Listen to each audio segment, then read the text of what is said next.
What's up, everyone? Welcome back to Every Week We Follow. Gary, you in a singing mood? Every week we follow transfer deadline day. It's adaptable. Adaptable to any scenario, isn't it? That Any song? scenario, mate. Any I am scenario. flexible. I am your flexible, fat, pudgy, bald friend. Come on, let's talk transfers, baby. Yes. So obviously the window has now shut. Yeah, there's nothing that can be announced now, as far as I'm aware. We're going to talk about the main transfers that come in, and we're going to go through chronologically. So, my camera's doing some weird shit. So, apologies that it's like flashing and doing some weird. I thought you were just having a little bit of a disco about it then. No, it's chronological order. I'm trying a different setting, and it like keeps on auto. If I move, like the lighting changes, so it keeps on auto. Oh, okay. I see.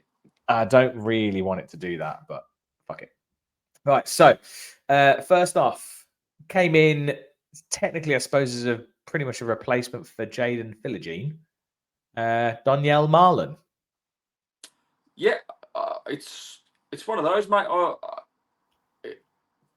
Time will tell. I mean, he's obviously an upgrade, right? Massive amount of experience, international experience, 40-yard caps for Holland. Played for Dortmund, scored 13 goals last season. 13, yeah. 13 goals. If you can emulate anything like that for us in the second half of the season, mate, it's a steal, isn't it? Like, we've seen two snippets of him, a little bit against West Ham, a little bit against Wolves. Looks lively. Looks lively. Like, robbed of a goal on Saturday.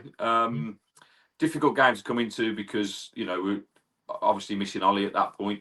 But yeah, in those two little cameos, he already looks a little bit better than Bailey, let alone Bailey this season. Yeah. Let alone Philogene, who's I'm scared to say this because it gets me into trouble. A championship player at best, or a League One player at best. It gets me into trouble, these things, because people take things so to heart. Right, stop talking about it. Stop talking about it. So yeah, I think hopefully it will come good for us. Yeah, I agree. I think. Oh my God, sorry. I don't know if you can hear that blinging blonging thing. Can you hear that? Mate, I thought, mate, if we're part of some sort of techno kind of mix in the background, like we follow, we can, the boys in claret and blue.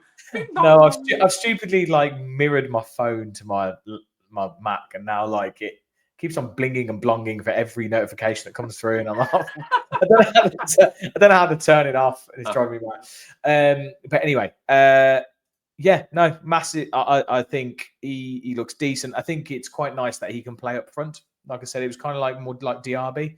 I'm still interested to see if Marlon plays alongside Bailey. He did, obviously, when he came on for Watkins, because he played that kind of centre forward. He played the central role, yeah. But we will obviously have to. The proof is in the pudding, as they say. So we'll have to see how Marlon gets on. I assume, by the way, that majority of these players, although a couple of them haven't played for a while, will play on Sunday.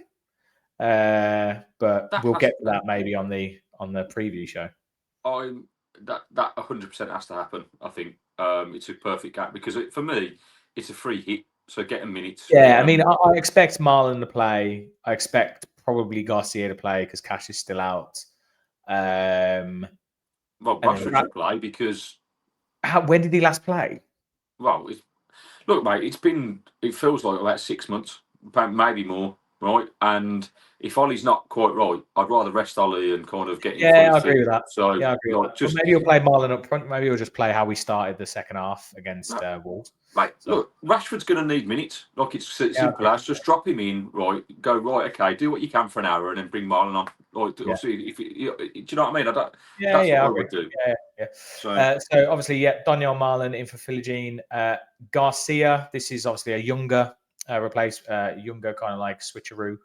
Nedeljkovic, is he gone to? Where's he gone on loan to? He's gone Leipzig. RB. Yeah. So he's gone on to loan.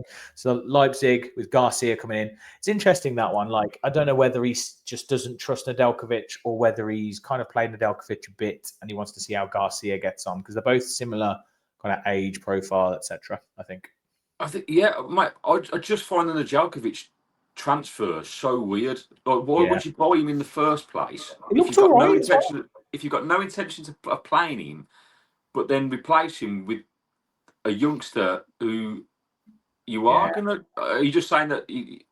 There's also Garcia came from, was it Levante, who like in yeah. they're like in the is it second division or like the Spanish leagues or something? I can't remember exactly where they are, but yeah, Mate, it's a strange one. Again, he's I'm getting bing bong, mate. You're I'll catching get the these bing big bang bongs. bonking. It's all bing bonging. Yeah, I think in his little cameo against Wolves in the first half, he looked very direct, mate. Going forward, didn't do anything majorly wrong defensively.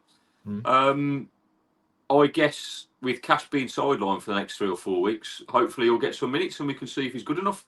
Yeah, it's a risk because he's got to come in and fit into a back four that's already disjointed and is leaking goals for fun. So I think it'll be interesting to see how much if he looks to rotate that right back spot. You know, kind of like how he's been doing the left back with Dean and Maatsen. He's been trying to rotate that and manage the minutes. Yeah. The thing is, Dean doesn't really get injured. Cash does. Yeah. So it'd be interesting to see if we can. Mate, as long as I don't see Conza at right back for the rest of the season, I'm happy. I'd rather take a risk on this. I don't see Bogard there either. No, it's not fair on him, mate. He needs to be competing for that CDM place, which is a big place for him to commit to and try and win. Yeah. But he's done really well in there in the games that he's played in that position. I think he's a good player. Like, he was great against Celtic. And the game changed when he went to right back. You know, it's a bit unfair of him to ask him to be that versatile. He tried his best, and you know, again, it's a better option than Conza going there. But I guess he'll be used in that depending on how Garcia starts, plays. I mean, there is obviously another option which we'll get onto in a bit, but Disasi can also play right back, so it'd be interesting to see how he's used as well. But he's not the fastest though, so we'll see. Rashford, obviously the big ticket item of the transfer window for us. Yeah. I will say that, I mean, we spoke about it, I think, the other day. We said a little bit kind of Coutinho-esque in the transfer, but also I was actually sitting there going, is it more of a Jesse Lingard level transfer? So again, got a point to prove. Here's my take on it. Like my yes, when it was announced, my concern is this, that he hasn't played for, I don't know, it's 6-8 months, something like that, right? And not properly. Is he match fit? He's had appearances, right? Yeah, but like, it's been so kind of like not regular starting, like playing, being a main man or anything like that. And obviously he's been in the media for all the wrong reasons about, and you know how 3 managers have said his attitude sucks, and he's kind of been one of the disruptive personalities in the Man United dressing room. So when it was announced, I'm like, I'm sitting on the fence. Happy to be proven wrong with performances. However, having kind of a couple of days to reflect on it and think about it from a club perspective, right? The deal makes complete sense in the fact that he is a household name, right? So if it does go really well, and for the next 3-4 months for the end of the season, really performs and produces like Lingard did when he went to West Ham and looked unplayable and lifted up right. Now we'll either buy him, right, for 40 million, at which point, if we do that, from a global perspective, it brings a new audience of people. Oh, of course, yeah, no. Right? I mean, I think it's the wages that are more the issue with that. Obviously, he'll have to take a pay cut for that, but I think from why? Okay, I mean, we'll continue your point. We'll come back to that. From a global perspective, it brings in new supporters. It brings in better revenue. Shirt sales will probably go through the roof if if it goes well and he performs, right? And then not only that, he could be the player that brings in better players in the summer transfer window if it goes well. And so if we now push on and our season starts now, say, and we go on a run and we finish in the European places and however far we get in the Champions League, and all of a sudden people go, oh, Villa are going places. So he had a certain je ne sais quoi to the global brand, which is what the club, for me, are probably focused on more than anything at the moment. Like, you know, it's kind of... we kind of had that with the Coutinho deal, didn't we? But obviously we weren't anywhere in the kind of like realms of success on the pitch at the time.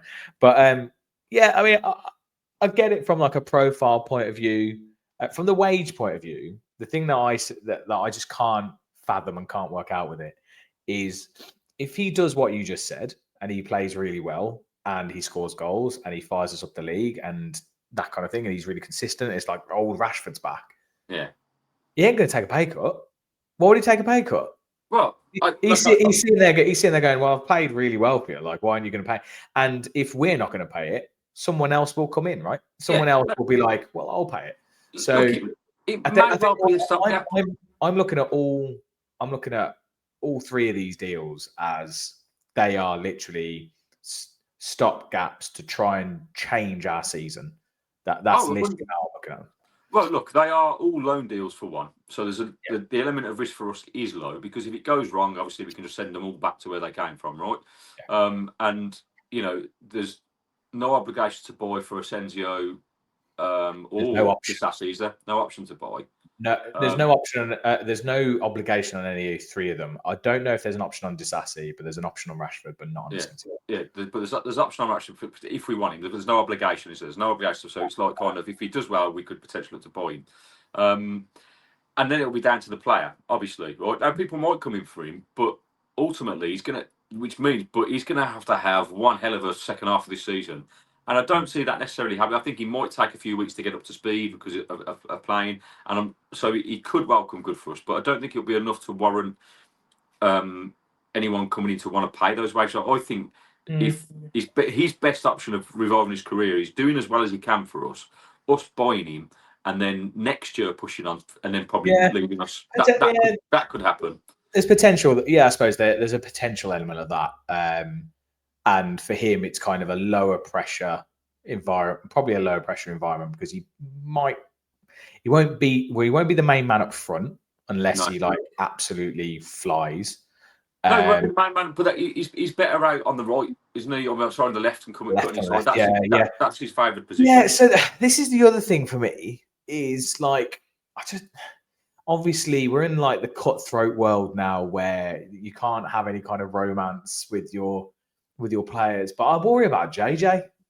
Yeah, I worry about JJ, and like if Rashford does come in, does well, and then JJ, he's kind of rotated in, maybe gets an injury again, and it's kind of like, I really worry about JJ, and like I feel like I don't want him to be another like. I mean, he wouldn't be this level, but like another Buendia, where basically look, JJ first and foremost is good enough, right? He's a quality player. So, if anything, this could be the rocket up his arse to stay fit, and the competition for his place could make him rise just like Dina has with Maatsen coming in. Like this is all positive for the stuff to get these players playing because. Ultimately, that's what we've been lacking consistency. So we need the players to start performing. And that does happen when you've got someone breathing down your neck for your shirt, or it doesn't, and the person replaces you and they perform. Like you've got to have that kind of. Otherwise, we've seen it with Bailey, with no competition, has been dreadful, absolutely dreadful. Like Diaby going was the worst thing that could have happened to us because he lost that competition for his place, and therefore no fight, no desire, no basics being done. Now, all of these players that have coming in. Massive amount of Champions League experience, massive amount of European experience. That's the one thing I would say. Yeah, these are okay. Like I say, they're bringing a certain something to the table now. Do you think he's bringing them in to try and win the Champions League? Of course, mate. Emery's like. You think he's bringing them in to try and win the Champions League, get us through the Champions League? Mate, come on. Like, would you put it past Emery? Right? He everyone will doubt you. I can't even fathom to think it. It's like look, and everyone will say we're full of shit, mate. And you're talking out your arseholes like it makes no sense. Villa are never going to win the Champions League, mate. I might just go down the bookies when I put my cheeky bet on either playing for England and have a bet on us winning the Champions League because it's not beyond the realms of possibility, providing right we play to the levels we know we can play at. Right, currently the way we're playing. No chance of winning the Champions League. We'll be battered by some of the better teams because we've just been so poor defensively. But if we can tighten that up with these new signings, like, right back, centre back pairings, Mings coming back, competition for places, like it only bodes well for, particularly next year anyway, whether these players stay or go or whatever. But, there's the intentions there. There's going to be competition for places, like raise your game, hopefully.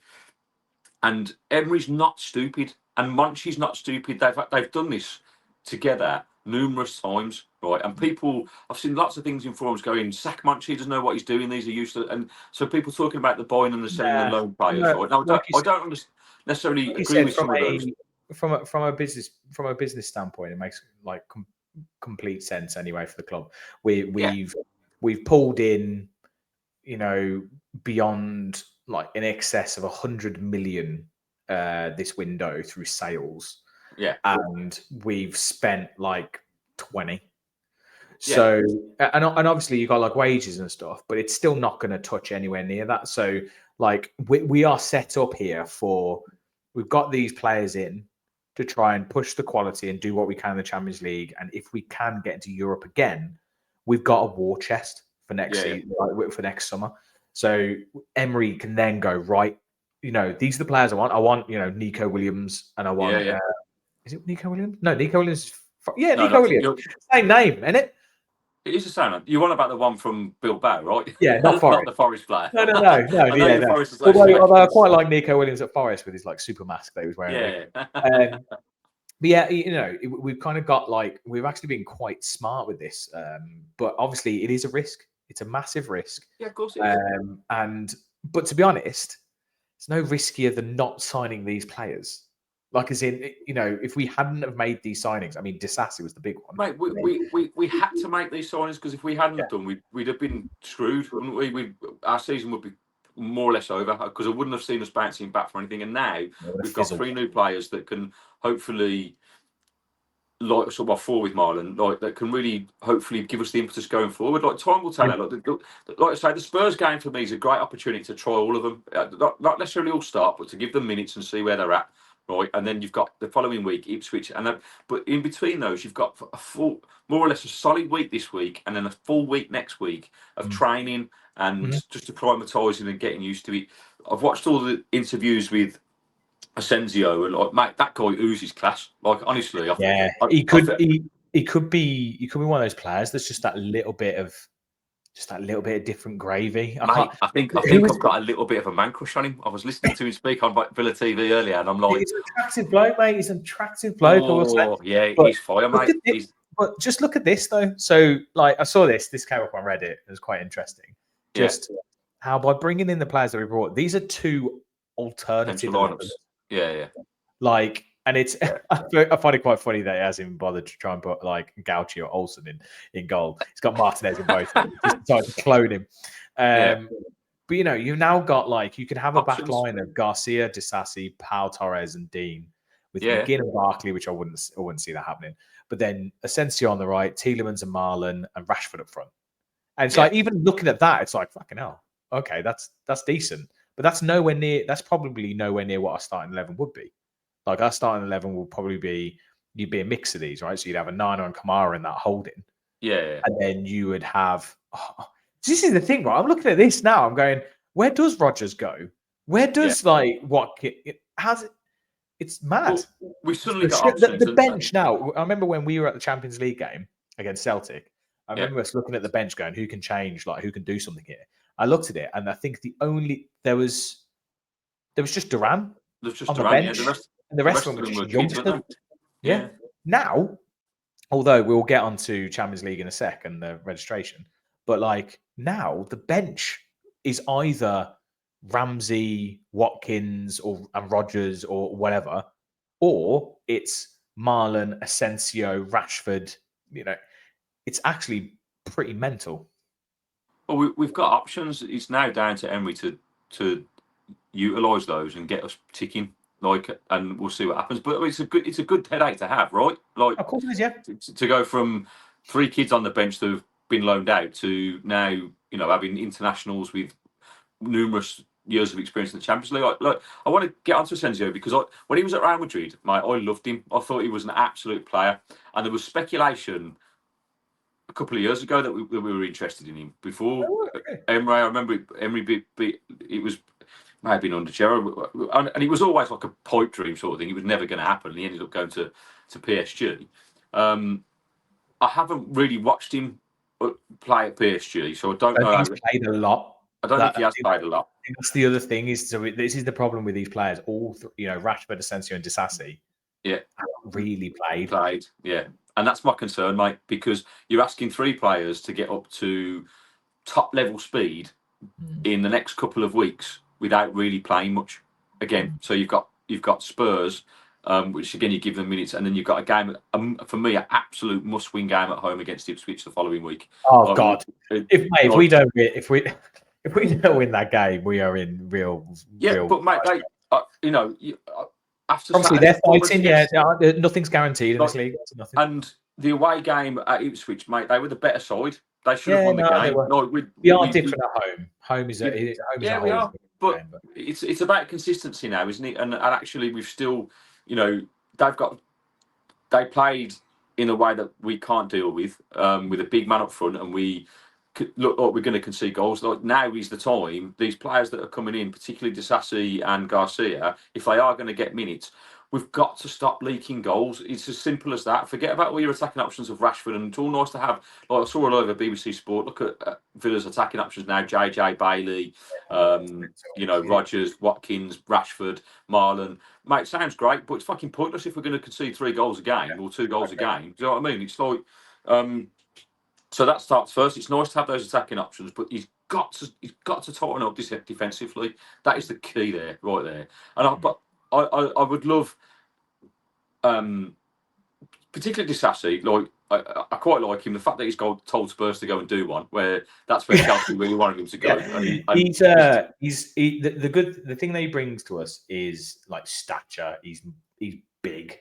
Yeah, he's a big guy. So Carlos, we did lose that a little bit with Carlos, like that kind of like beefiness. Yeah. And it does mean that we have another option. We don't have to play Mings too many minutes. Torres is going to, we don't know how he's going to be when he comes back, whether he'll go straight in or whether he'll like take a little bit of time. So it also does allow us to rotate Konsa if we have to, because at the moment he's playing every blooming game. So it does give us options at the back. But one thing I was going to ask is, with the next stage of the Champions League, apparently I think it was if we got rid of 5 players, we would have been able to register 4 additional. We're only allowed to register another 3 new players.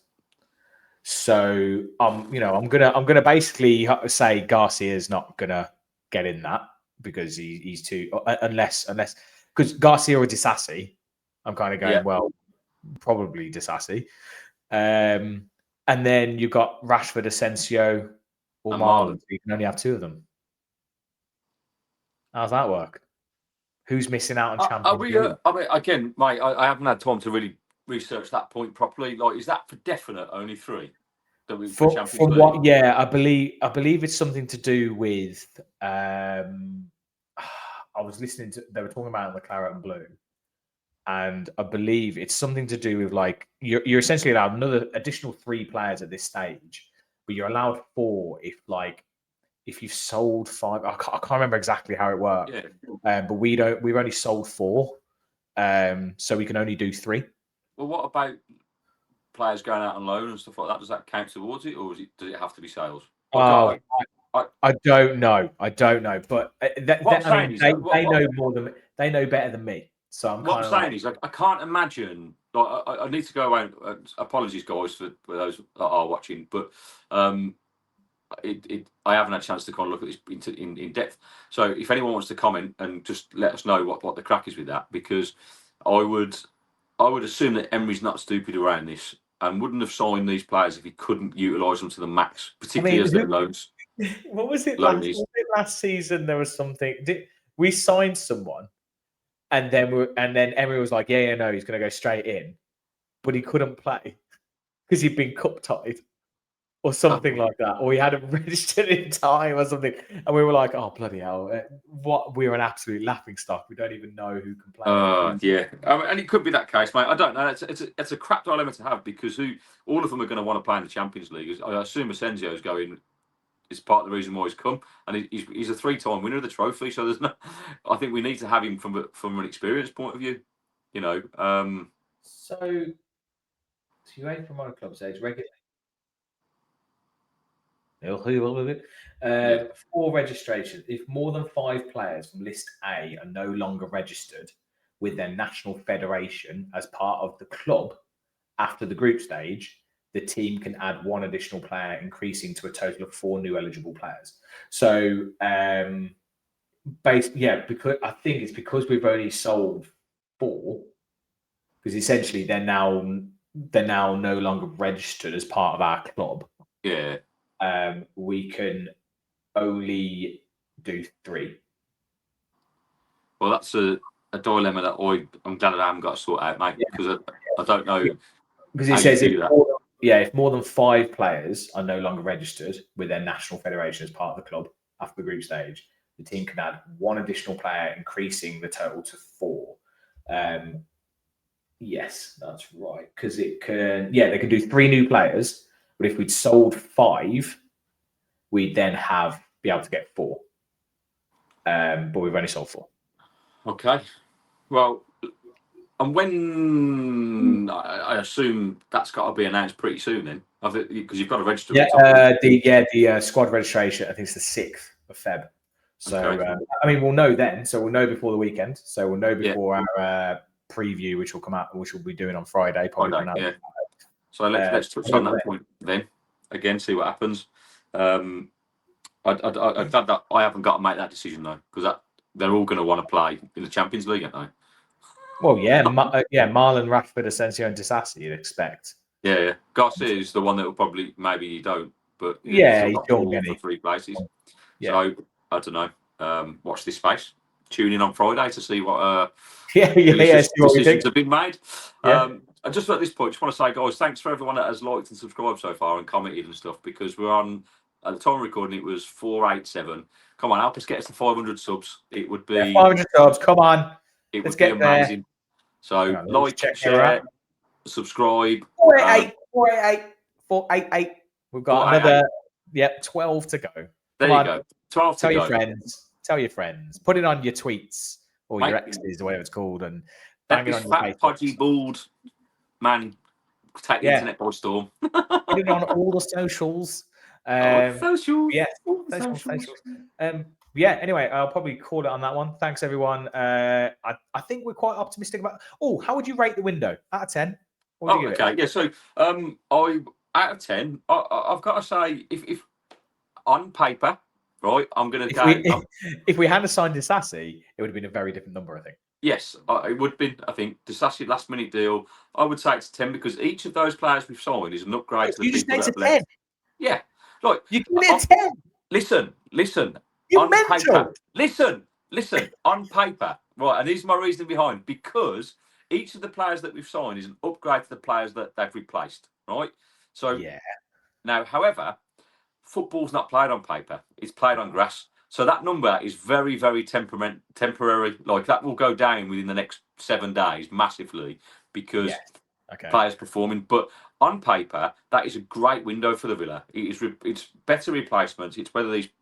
I sit on the fence of that. I'm always dubious about January signings because they often have little impact, right? Because you're coming halfway through a season, and like 3 of those players, like you say, have barely played any football for the 6 to 12 months between them. It's a risk, but Emery's the guy for me that can get these players ticking. And like I say, they're going to have a solid, more or less 6 days training, right, behind them. Okay, maybe 5 because yesterday would have been a bit of a write-off, I suppose, kind of coming in and going. But at least 5 days of getting together, working hard, and then going out against Spurs. And you would be saying to them, if they do over minutes, look, it's a free hit. We don't. Because I can imagine Emery not really giving a shit about the FA Cup at this point. I think it is about European place in Champions League. I don't think it gives you massive fixture congestion because the FA Cups are played on their own weekends. They're not played on weeks. So to be fair, it's like Emery's always said he would rather play more games because it gives you more chance to like change stuff and learn. And so if it's not additional games in the game week, then he might be quite keen on trying to keep us. I mean, obviously he wants to win every game, right? But like it might be less of a thing of we don't need this. Whereas the Carabao Cup's played like midweek and stuff. But I think, I would give it an 8 just because I've got those like reservations about the players not playing. That's my biggest worry is just they haven't played. Yeah, of course. And Mate, I'm just like, I totally share the same concern, right? But I say on paper it's a 10 because if you look at the players for players no. that All the players have upgraded. I agree. Yeah, I agree with that. upgrade. But but they haven't kicked the ball yet. So my number will go down after probably Sunday. So when we do Monday's review of the I will say though, we haven't. Would you say we've upgraded our starting 11? That's a good question. Because I'm not sure we have. Like, as in, yeah, like you've replaced Filogene, Nedeljkovic, Duran, Buendia, and Carlos. So your backups are much better. Okay. And arguably they're giving competition. But I'm not sure if, like, even on paper, right now, yeah, I don't know if I'm picking any of those players. No, I don't have an opinion on that until I've seen them play. I'll let you know on Monday after Sunday's game if they get minutes. I don't know how many minutes they'll get. It'll be amazing, right? I mean, you're going on Sunday, aren't you? I'm going on Sunday. I'll be there. Imagine Rashford running on. It's gonna be what the fuck is going on? It's crazy when you say it's crazy because look, when you think of Rashford and how good he was in the early part of his career, like there's a player 2 years ago, he scored 30 goals. Yeah, and he's only 27, mate. Like it's not. He's got 3-4 more years at the top if he keeps holding himself and we can get him ticking. There's a player in there, so. Let's see what happens. If you're Emery, you're targeting that game on Sunday and going, just go and be free and play. Like, just apparently it was Emery, by the way, who wanted Rashford. Yeah. He said, I want him. So it wasn't a Monchi thing; it was a Emery thing. So it'll be interesting. But anyway, we will see how it goes, won't we? Thank you everyone for joining, and like Gaz says, thank you everyone for subscribes and likes, and pop your things down in the comment. Let us know what you think about the window. How did you rate it out of 10? But yeah, I'm intrigued for the rest of the season, and hopefully up the Villa. Every week we follow the boys in claret and blue. Cheers, See you guys. Friday, boys. Peace out.